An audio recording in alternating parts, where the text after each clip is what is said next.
welcome to the launch of the IISS Armed Conflict Survey, which I hold up before me and which you should all have got a copy of for those of you in the room. For those of you joining us live online, we're gathered here today in the run-up to the launch of the 18th IISS Manama Dialogue, which begins in a few hours' time here in Manama in Bahrain. And as a prelude to that, I have gathered an all-star panel to discuss the launch of the Armed Conflict Survey, one of the IISS's flagship annual publications. This launch is going to run for about 1 hour. You'll hear presentations from Irene Mia, who's the editor of the Armed Conflict Survey, and then a number of our other colleagues, and then we shall open up for a period of Q&A and discussion with the audience.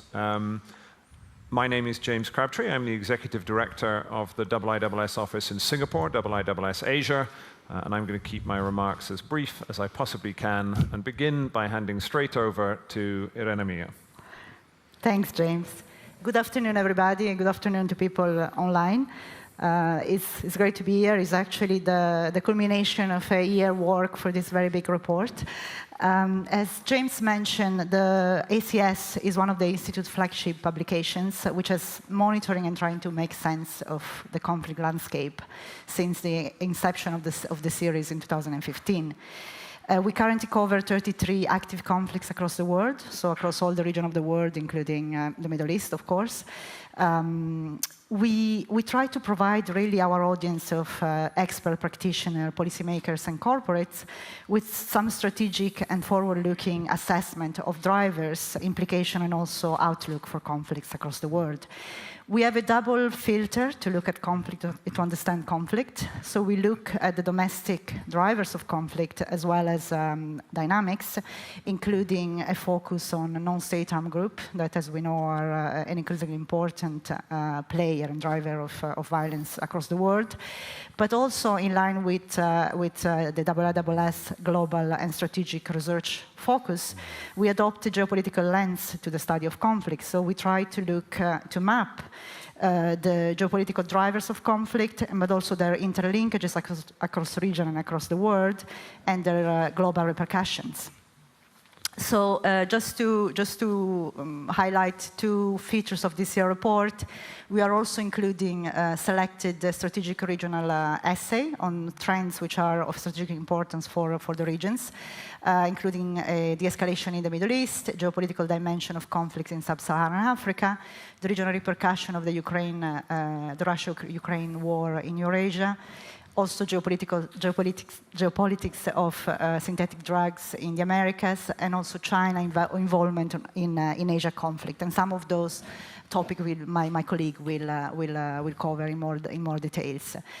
We also have a special feature on climate security this year in view of the increased urgency to understand the complex nexus between conflict, climate vulnerability, and global security. Another thing I wanted to mention is that we are strong believer of the power of data to bring conflict trends into life, and also to inform our qualitative assessment, which is obviously quite important as well. So the report is very rich. You will see if you get a copy. It's very rich in data, in maps, in tables, and infographics. We have key statistics on all type of conflict related events. We also have visual timelines of key political and military events for each conflict. What I wanted to highlight in this context is this Armed Conflict Global Relevance Indicator, which is a proprietary composite indicators, which really embodies our filter to conflict. So we kind of assess the global importance of conflict based on their geopolitical impact, but also human impact and intensity. So we use that as a way to complement our qualitative assessment and also to prioritize analysis. A couple of words on the special features this year, which is going to be on climate security. And of course, what we try to do is really try to explore and kind of make sense of the complex interlinkages between climate change, conflict, and global security.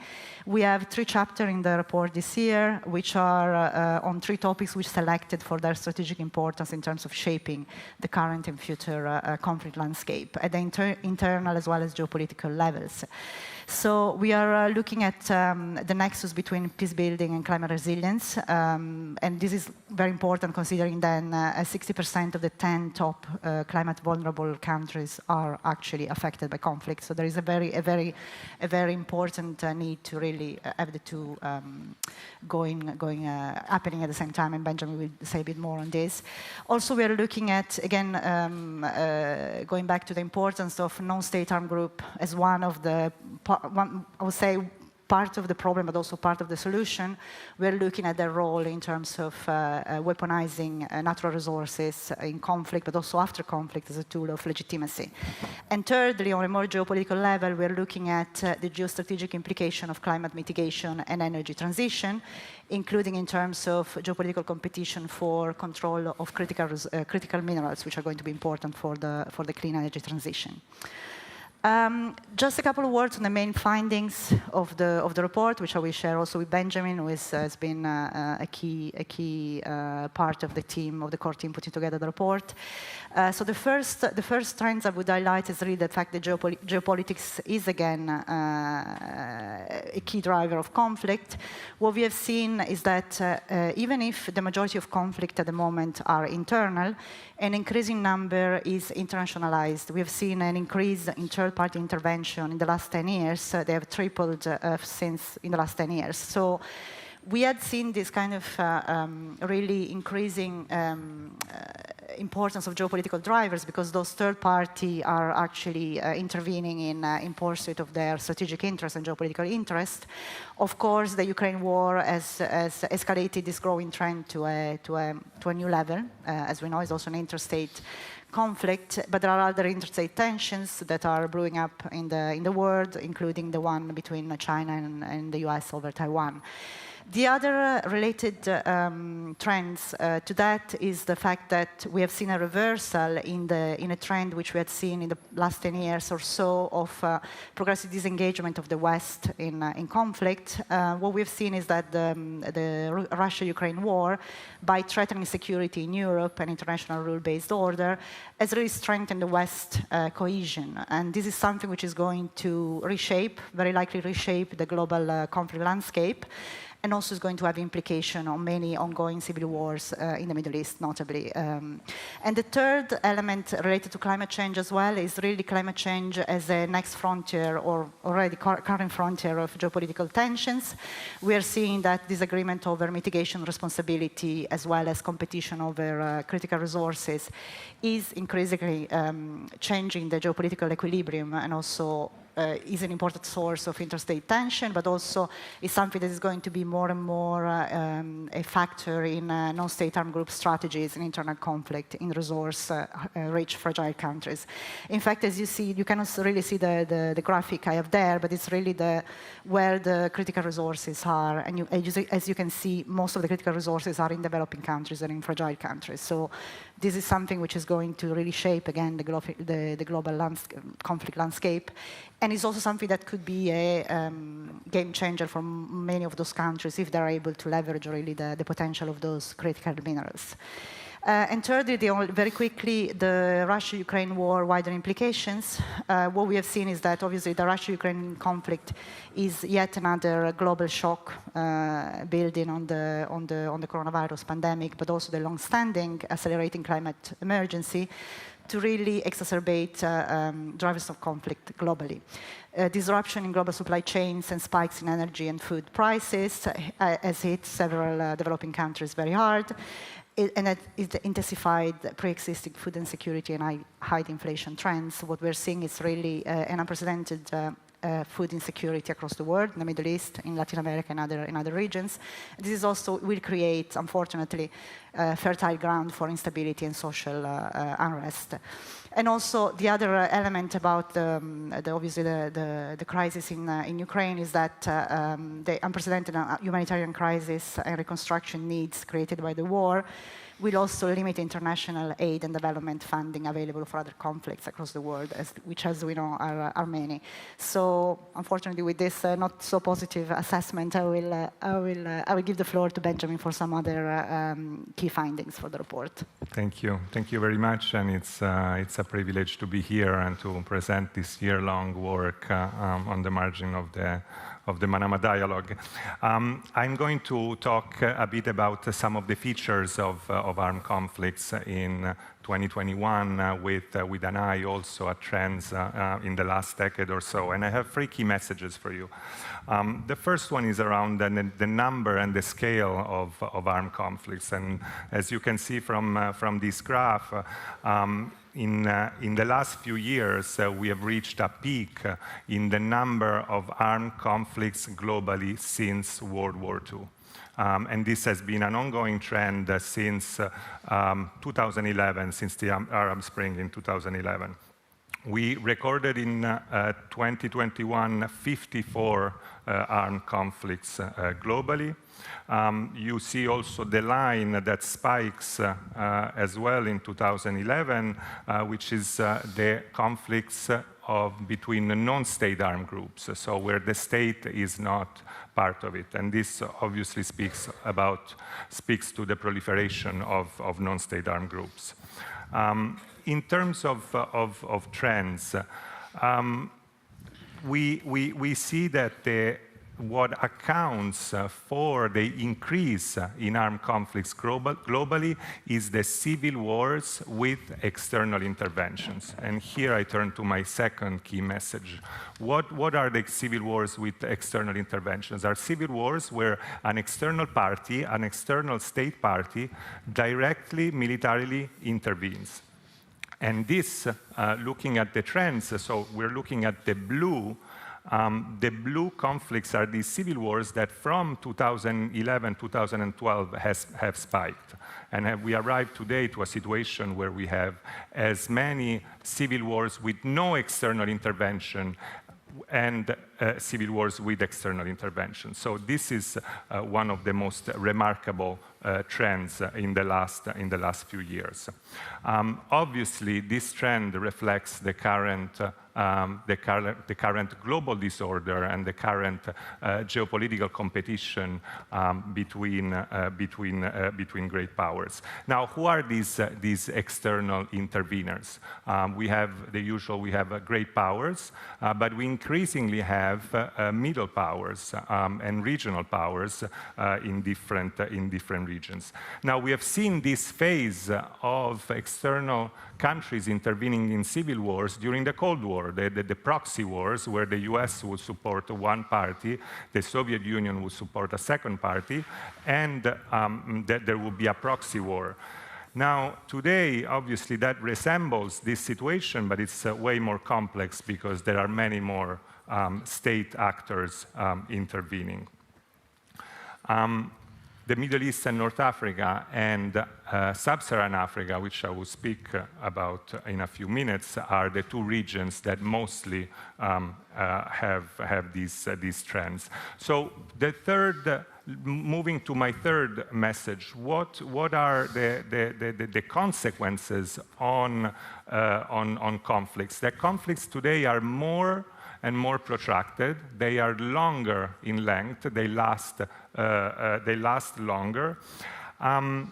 And this protractedness is underpinned by different factors, and one of which is the intervention by external powers, but also by the proliferation of these different non-state armed groups, paramilitary militias, rebel groups, the connection between criminal groups and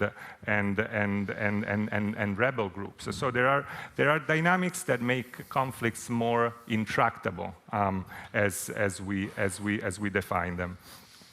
And so a set of let's say, of policy implications. So if conflicts are more protracted, one reason is that there is less and less appetite for conflict resolution. There has been, in the last decade, a demise of the norms for conflict resolution and a weakened international system to arrive at a resolution. We see more and more the UN Security Council being sort of like blocked into solving some of these conflicts. And we have seen a cooperation in the immediate aftermath of the Cold War when actually was a very flourishing moment for conflict resolutions. The second point is that the interventions to address conflict have grown in scope and scale in the last decade or so. We have more peacekeeping operations, we have more stabilization operations, we have counterterrorism operations, we have development interventions that try to help with mitigating the effect of armed conflicts and humanitarian aid as well. Now, there is a lot of I would call strategic unclarity between all of these operations, even though they should work and they do work in synergy. The objectives are still, and the objectives and the mandate are still diverse. And the third point, which speaks to our set of essays on climate security, is that climate vulnerabilities and conflict risks very often share the same drivers. And so those are, that calls for a much more coherent agenda and a nexus between these two topics. I'll turn to Emile, and we will now have a more like regionally focused presentations. Thank you very much, and good afternoon to all. So who would have thought that the Middle East would see relative stability and de-escalation in the past 12 to 18 months? So I'm going to try to offer some context and explanation of the drivers that led to that. In fact, looking at numbers, casualties, displacement, etc., relatively speaking, the main conflicts in the MENA region have been less intense in the past year plus. We have seen de-escalation in Syria, Libya, and Yemen, the conflict that one would describe as civil wars with external intervention. And often this de-escalation on the ground has happened in parallel with regional de-escalation among the major regional powers, Iran, Turkey, Egypt, Saudi, the UAE. Now, while all this is welcome, it's important to assess properly what has happened and the potential of these ceasefires, these lulls, into turning into something more sustainable. These ceasefires have been primarily motivated by military stalemates in those countries, largely and also military fatigue among the various local warring sides. But also because of fatigue, frustration, and changing priorities among their major regional backers. So the pandemic has really helped some of the major players in the region think about how much they wanted to invest in those competitions. But they also looked at the battlefield and they asked themselves, to what extent can we really shape it? Can we win? We can perhaps have a position on those battlefields to be there if there is a potential for a settlement. But can anyone really win in Syria or Libya or Yemen? I think that's a fundamental change in mindset from where we were a decade ago.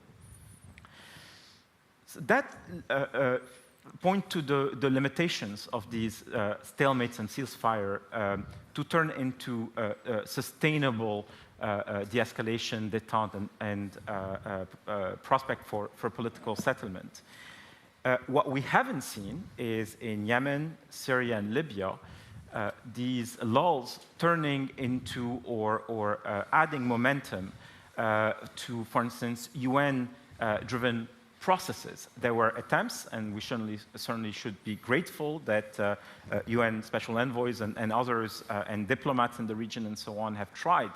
But in no place have we seen a real breakthrough, something that could lead to a sustainable outcome. If anything, we've seen, and I'll develop it in a second, the failure of UN processes to deliver something that would constrain the armed factions and transfer power to more political leaders. In part, that's because regional and international powers, once they reach a ceasefire or they decide to de-escalate, basically hand the difficult mission to the UN without necessarily the leverage and the muscle, and without the local parties being really committed to that.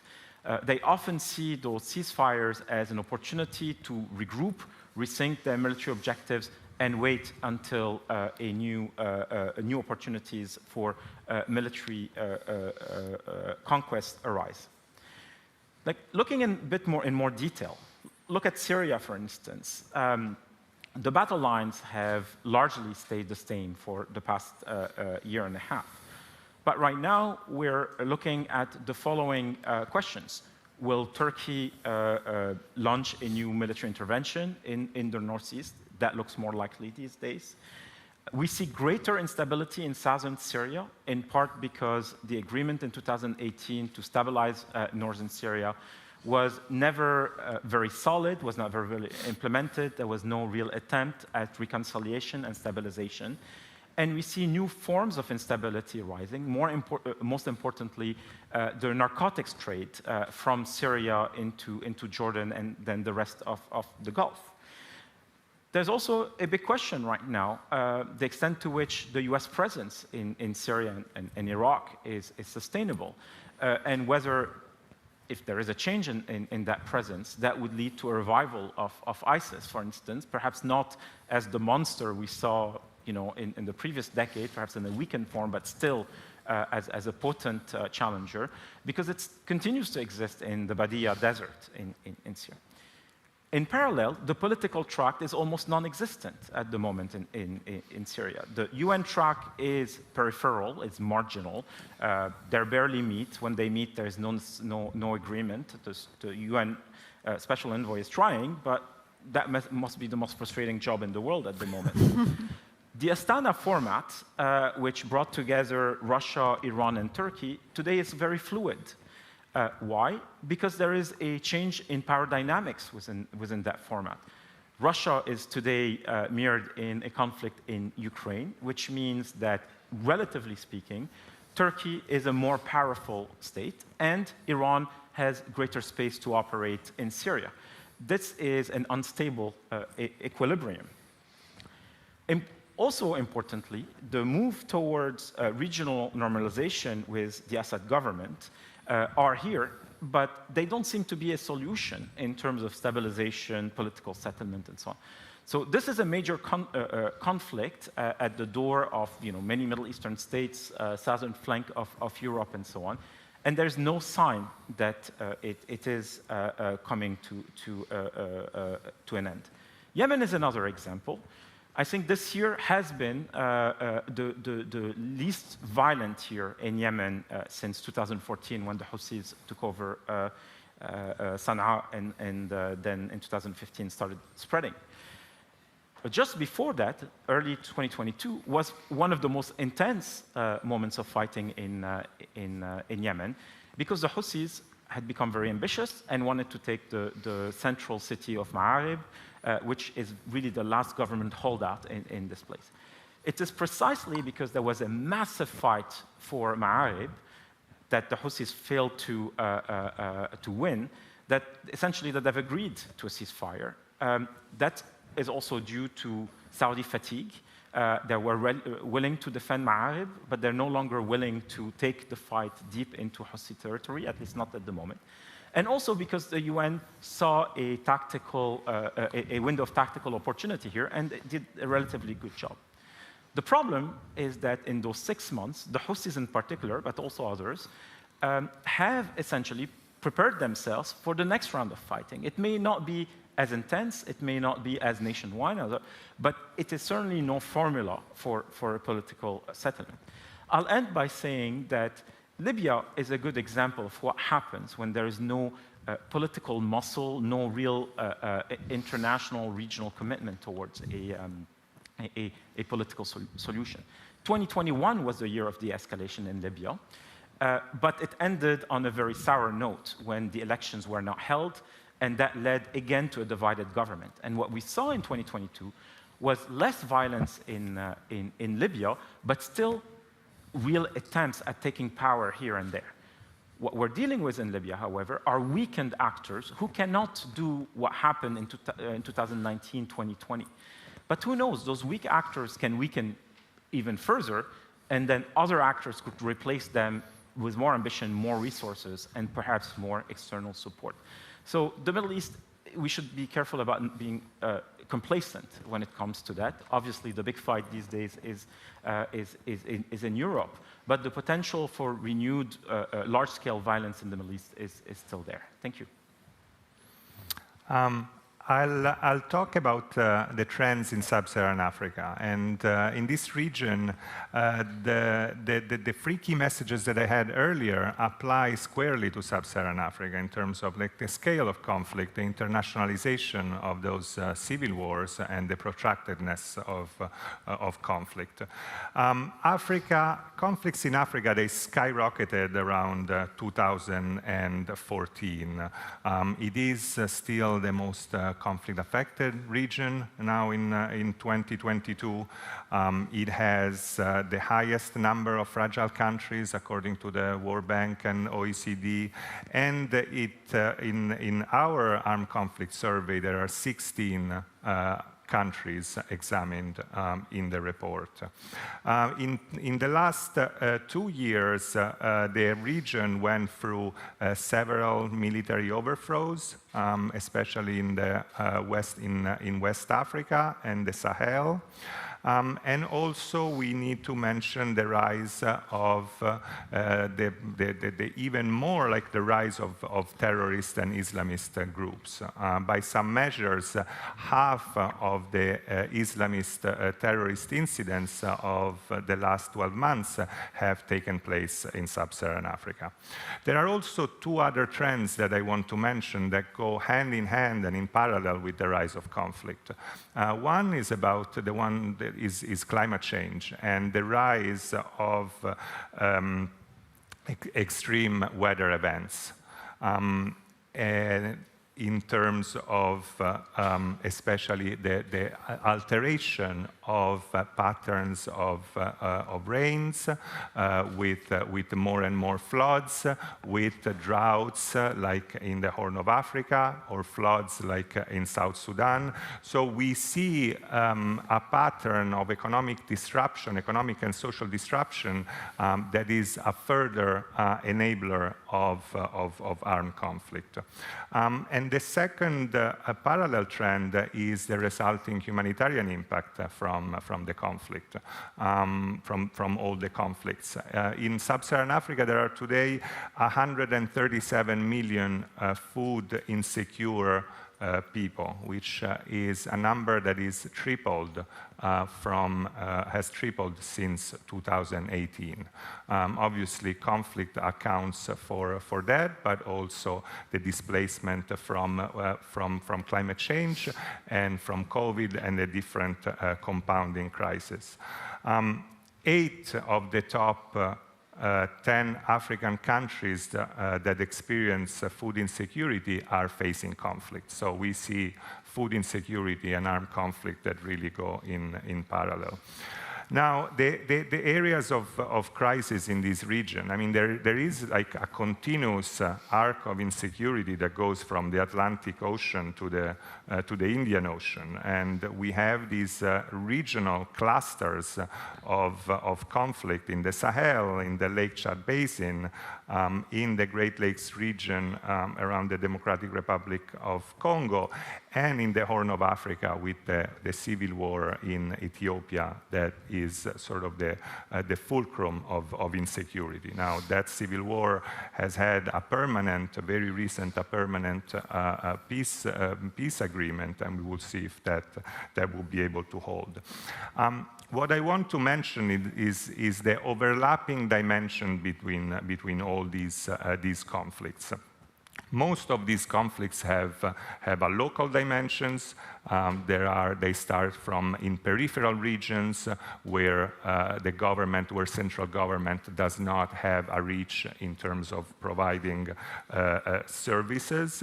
There are local grievances and there are identity-based conflicts. These are all sort of textbook cases that we know about. There is like a national dimension to many of these conflicts in terms of a crisis of legitimacy, a broken social contract. We see this in many of the Sahel countries, in Mali, in Burkina Faso, but also in Central African Republic, in South Sudan. There are, as I mentioned earlier, regional dimensions. There are increasingly interstate rivalries that we see in the Great Lakes region. There are rise of tensions and almost on the verge of conflict between the DRC and Rwanda. And there are transnational also elements in which terrorist groups, Islamist extremist groups, have penetrated many of the local grievances, and so there is a factual overlap between these conflicts. And then to conclude with the internationalization of many of these civil wars, and that's where then the geopolitical elements and the war, the Russia-Ukraine war, plays a role in this, where Russia is slowly and swiftly penetrating and strengthening alliances with several countries in the region. And so we have a reflection of the geopolitical competition on the continent in countries like Mali, Central African Republic, and Sudan. So this arc of insecurity has several dimensions, and these conflicts are very multifaceted. So they need multilateral responses, national solutions, and also very local responses. I'll stop there and I'll turn it to Nigel. Thank you very much, Benjamin. Good afternoon, everyone.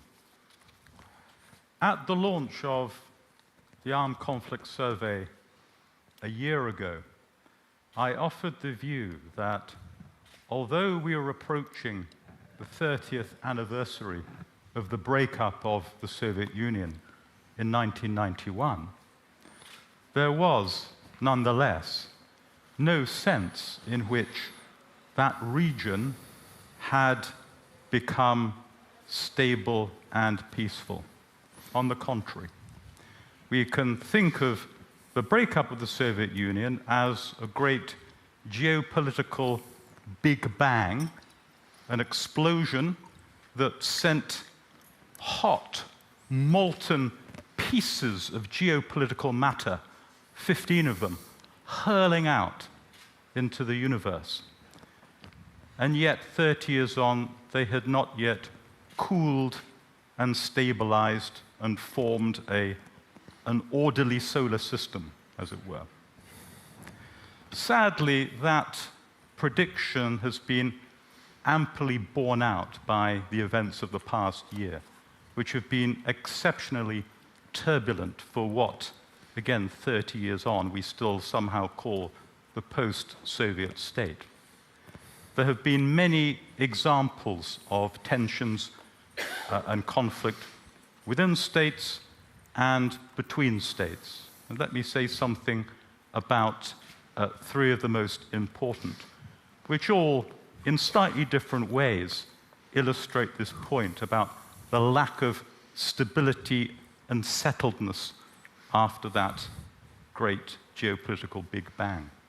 The first, in the lower right part of the screen here, was the rumbling tensions between two Central Asian states, Tajikistan and Kyrgyzstan, which have flared up, caused dozens of deaths. And one of the most important reasons for this is that the border between them remains undemarcated.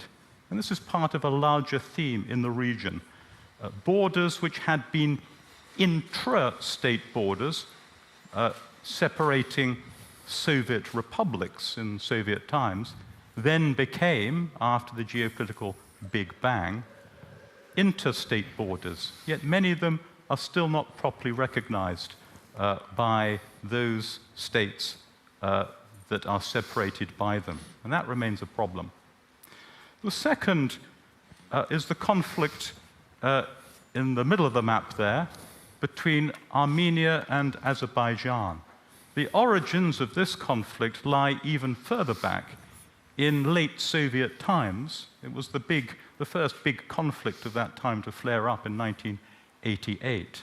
Again, it's ethnic in nature. It concerns inherited borders, in this case, centering on the Armenian ethnic enclave within Azerbaijan. And although the two countries fought what we now call the Second Nagorno-Karabakh War in 2020, that ended with a peace settlement, that ended with a ceasefire, but not a peace settlement. That has flared up again. And even in the past few months, we've seen escalations of that through incursions by Azerbaijani forces onto Armenian territory proper, an alarming escalation of that conflict that, again, remains emphatically unresolved. But, of course, the third and most significant conflict in this region, indeed the defining conflict of this year, is Russia's war in Ukraine. And this, more than anything, reflects the refusal, in this case by Russia, to accept the verdict of 1991. It is, I would argue, a conflict that is qualitatively different from any other besetting the world at this point. It is the biggest war in Europe since 1945, certainly eclipses anything that happened in the Balkans in the 1990s, terrible though those wars were. Another way of thinking about it, it's the third major power conflict in Europe for a century, following the First World War and the Second World War. Now, Western countries are not yet fighting directly in this war, but they are assuredly participants in it, both in their support for Ukraine through military help and other forms of help, and also in the imposition of sanctions against Russia. And this reminds us that this is a war being fought, and that will be resolved on two fronts. The first is on the battlefield by the military forces of Russia and Ukraine, and the second way it's being fought is on the home fronts of all the respective participants. And that is being conducted mostly by economic means. And I'll come back and say something about the economic dimension in a moment, because it's of global significance. And at this stage, and just to draw upon a remark that Irene made earlier, I think that everyone has been surprised, not least Vladimir Putin, by 9 months into this war, the unity and cohesion that the West, with major Asian partners, has demonstrated across national policies, across societies, and also, most remarkably and unprecedentedly, across substantial parts of the Western private sector that have not merely complied with state sanctions, but have voluntarily amplified them through unforced withdrawals of business relationships with Russia. That's an absolutely unprecedented development. It sets an interesting precedent for the future. Now, this war has already borne many of the bitter fruits of any terrible conflict.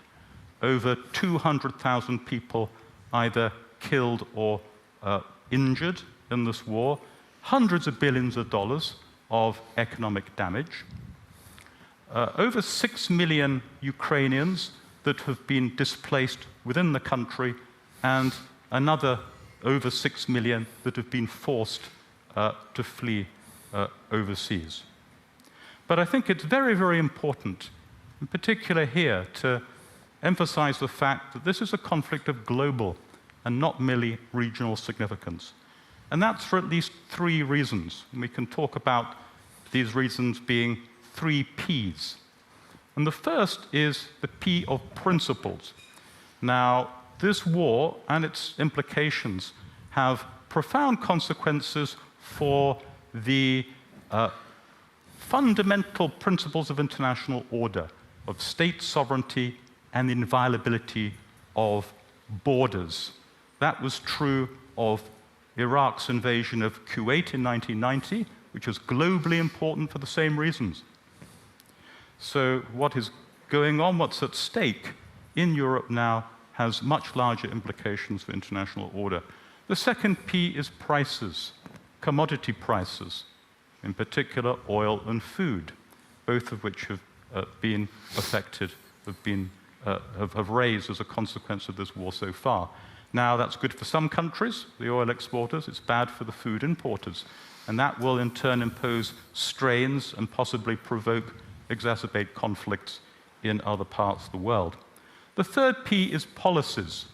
This war is a catalyst that is driving rapid innovation in policy thinking and practice, in particular about the use of economic weapons of statecraft. Many new forms of sanctions are being honed and applied, and they, incidentally, include sanctions relating to the energy sector. So the date, I'm sure, already in all your diaries, the 5th of December, that is when the EU's near total oil embargo on Russia and the G7 price cap on Russian oil come into force. That's an extraordinary precedent that has much broader implications, it seems to me. And on policies, looking ahead to the future, there is always the possibility that this war will escalate in various ways which have even more direct global impacts.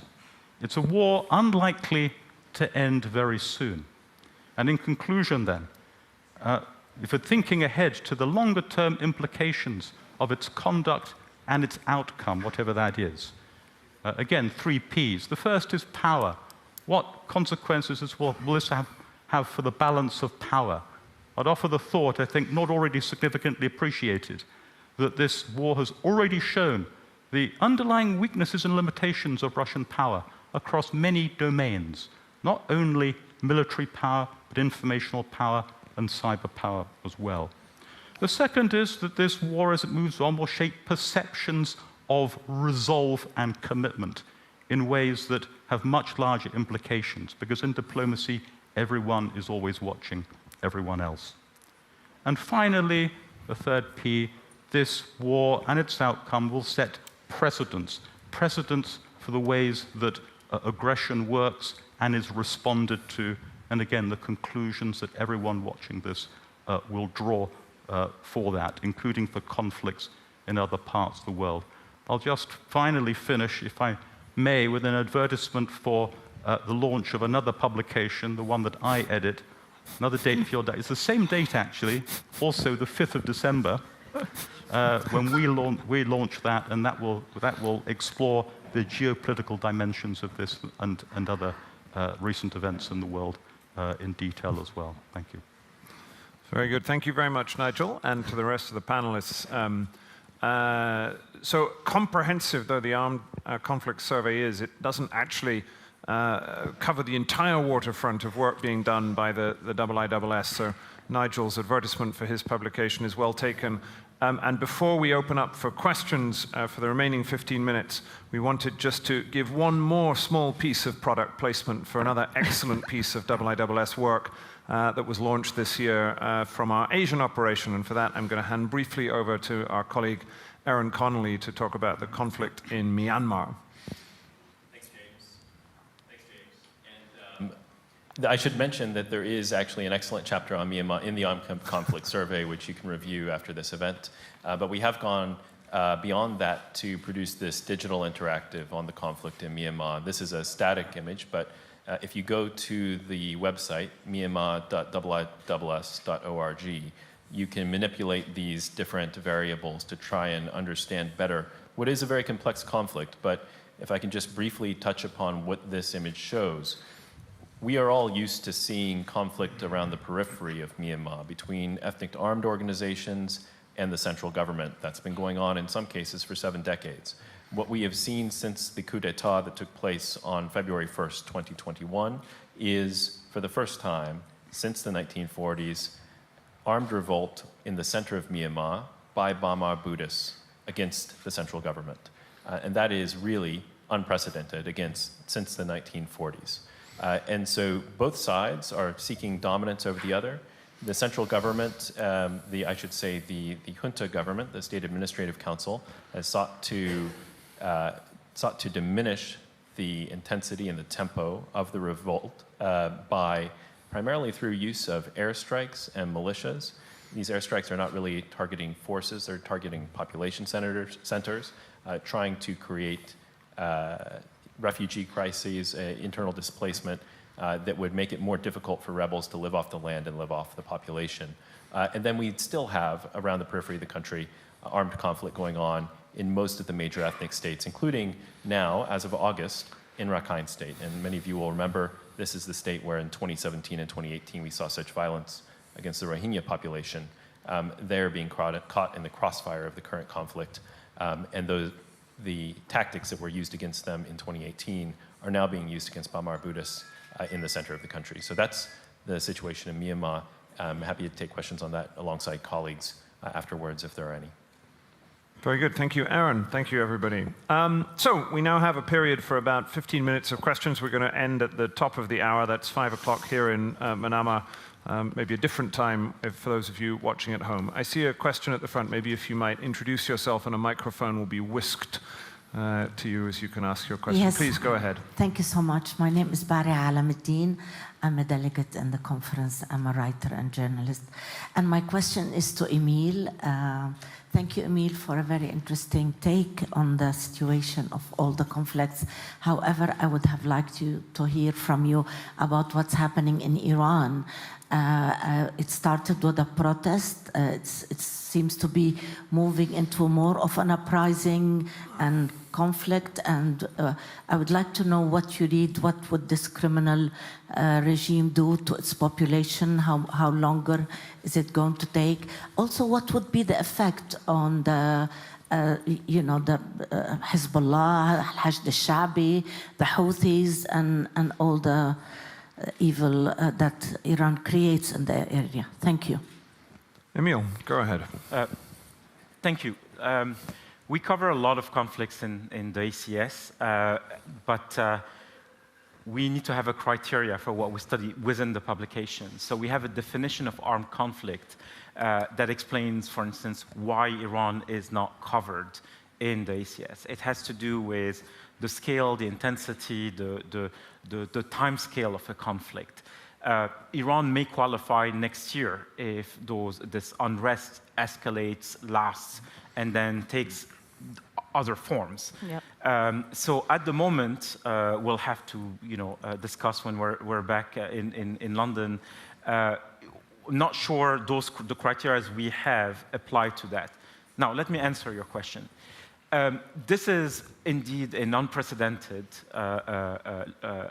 uprising in Iran because of its scale, its geographical spread, because of the intensity that we see, because of the deliberate targeting that we see of state authority, because of a clear both generational gap where, in a way, if you want to simplify it, it's basically granddaughters rising up against the grandfathers, right?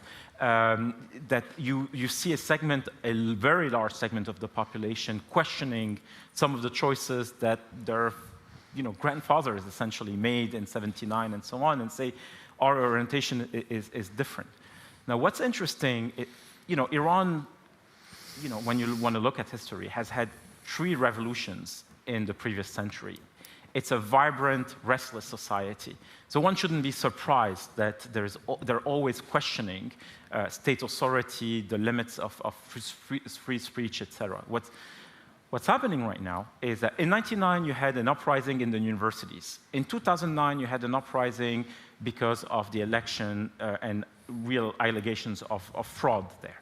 Then, but that was like really focused on the electoral contest.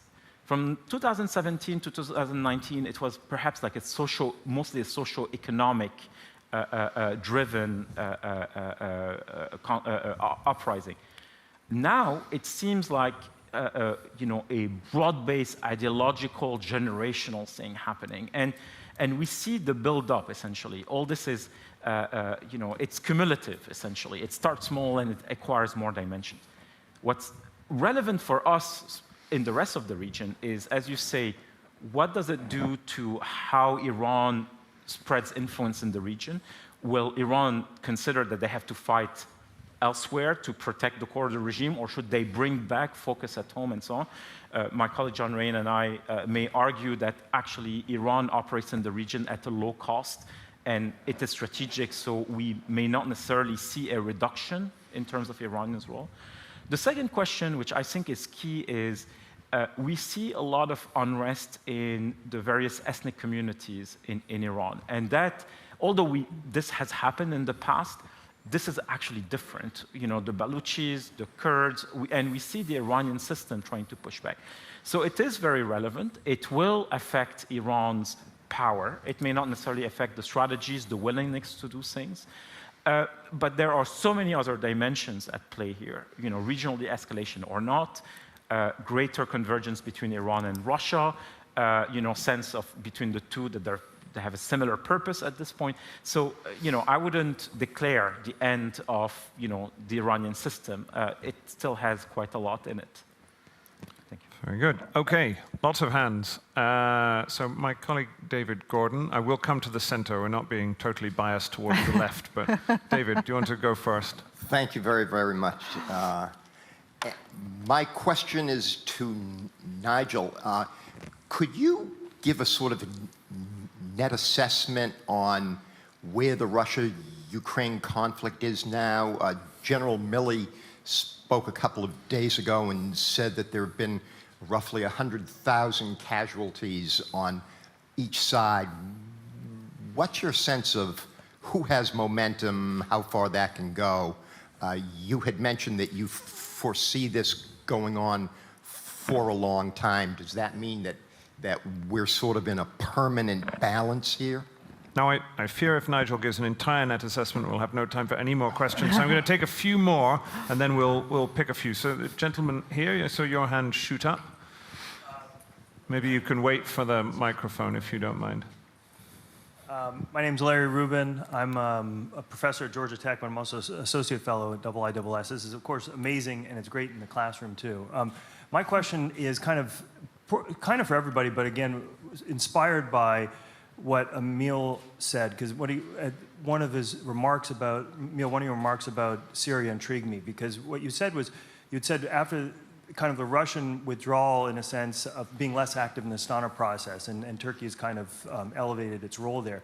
And made me think, and you said this may cause some type of disequilibrium, but what we've seen, I think, in Syria, if there's a decrease in casualties as measured by what stability and instability is, with Russian withdrawal at the same time, maybe as Nigel said, we've got this continuing conflict for a long period of time, maybe we will see kind of more stability in that sense. It may not mean that it's going to lead to a political process, as you said, but it's also a question of, I think, going back to Benjamin's bigger point about one of the big takeaways is more about the intervention of third-party actors all over, and maybe this is some bigger question or message that way. So it's, I mean, a couple things, and one might be also, can we see in Russian involvement, and not just in Syria, in Libya over, say, a month to 2 months at a time, of if there was kind of less casualties, because you could imagine why, and why Russia needs to dedicate more resources to a different type of conflict. So anyway, thanks for the great work as well, too.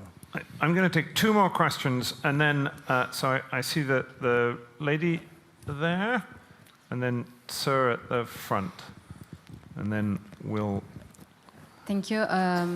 Maria Fontapie, Center for Humanitarian Dialogue. I just wanted to pick up on the points of Mr. Gold-Davis and Emil and Mr. Petrini as well. So on the one hand, we see a West that is united when it comes to the war in Ukraine, but also we see more and more rotting conflict in the region. So I would like just to challenge the issue of the Western unity vis-à-vis of the world developments, because while we see a lot of unity when it comes to Ukraine, are we really going to see unity when it comes to rotting conflict in the region, when it comes to energy crisis and how to deal with that? From a European perspective, being a former European diplomat, I can see an increasing Europe of nations rather than a multilateralism at play. And so this is very concerning, being also this region in the neighborhood of Europe. Thank you very much. Got it. And then the gentleman right at the very front. And now my colleagues are going to give answers of the utmost brevity to get us to the close. Sir. Well, thank you very much for a very informative session and data collection. And what I saw, the future is, you know, the data perhaps pointing looks very bleak and some sort of very depressing, to be honest. Did you find sniffing through your data that there are some commonality if the world they hone all their effort, consolidated effort on that we will have a brighter future? That's an excellent point. Now, here's how we're going to do this. Nigel's going to give us 1 minute on Ukraine. Emil's going to answer the question on Syria. Benjamin's going to give us the question on Western unity. And then Irena's going to give us 1 minute on things to be optimistic for. Nigel. Yeah, a net assessment. Well, how long do you have? Well, we have been 1 minute. 1 minute. Is how long you have. The clock is ticking. Okay, I have 3 or 4 points here very, very quickly then. The first is that, well, I'm of the view that the war itself Russia's invasion was not a surprise, but much else that has followed has been a surprise. It's been extremely hard to predict, even 2 or 3 months ahead, the dynamic of this war. We've been through at least 3 or 4 narratives. Every time you think you know sort of where it's at, reality has disrupted that. So it's, in a sense, it's a way of not answering a question, but a high degree of uncertainty. But nonetheless, I'd say at this point, in many respects on the battlefield, Ukraine's position relative to Russia has never been stronger in terms of morale, motivation, troop quality and experience, equipment and supply, generalship, political leadership. They're all stronger. And Russia knows that. And yet, on the home front, Ukraine's home front, of course, is now suffering escalating damage. And this is very deliberate. So it's, and Ukraine also remains actually quite fundamentally dependent on Western support. And it takes us into the important question of the future of the West cohesion and its resolve in supporting Ukraine. There are growing concerns about the quite specific, the variable but very important, about ammunition stocks and supply. Watch that, I would say. How much the West feels, in the short term at least, the run rates it can still continue to supply Ukraine. So on Western unity more broadly, yes, watch the winter. Putin certainly is. He still thinks that the West sooner or later will crumble or compromise. I'm still impressed, as I say, by, if one looks at deeds and not as occasionally wobbly words, the direction of travel of the West has been escalatory, actually, both in the quality and quantity of what it's supplied to Ukraine militarily, but also in now 8 EU sanctions packages. Who would have thought?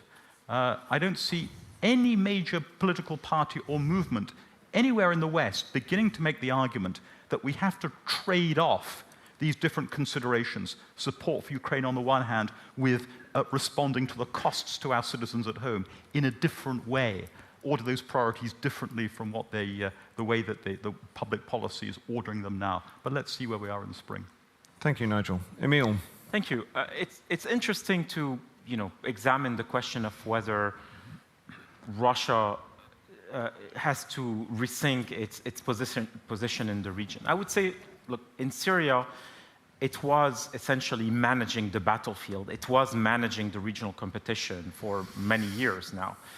But it's a bit tired of that. It wants to maintain its position. It certainly values the military airport it has, the seaport. It still wants to be present, but does it want to be, guaranteeing, deals like the 2018 one in southern Syria? Does it want to, which, by the way, wasn't properly implemented and actually is leading to a breakdown in that region? Does it want to challenge Turkey at a time where it needs Turkey for other reasons? And so I think strategically, the Russians, whether it's in Libya or Syria and so on, will maintain their position because this is how you outflank your rivals in the West, essentially.